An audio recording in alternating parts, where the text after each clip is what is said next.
Merike numbrite keel. Energiavampiirid, kas sellised inimesed on üldse olemas? Sa oled kindlasti tajunud ja kogenud seda oma elus, et mõni inimene justkui nagu rebib su seest need mahlad välja. Ja mõne inimesega, kui sa vestled, siis sa oled selline tohutult täis energiat ja tahaks nagu hulluks minna, et heas mõttes siis. Ja teise inimesega on niimoodi, et nagu tahaks magada, rammu ei ole ja nii edasi.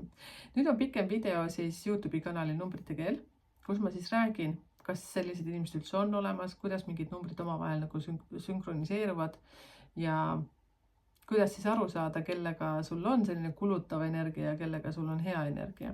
Kellega sa sobid, kellega mitte. Ja see pikem video ei räägi siis mehe ja naise ehk siis paaride läbisaamisest. See räägib sellest, et üleüldse kellega me suhtleme.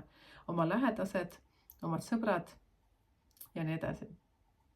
Kui sa TikTokis, siis hüppa sinna YouTube'i kanali numbrite keel ja kui sa vaatad short videot, siis kliki sinna kanali ikooni peale ja mine vaata seda pikemat videot.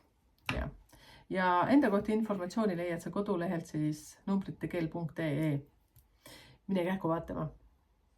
See on nii huvitav.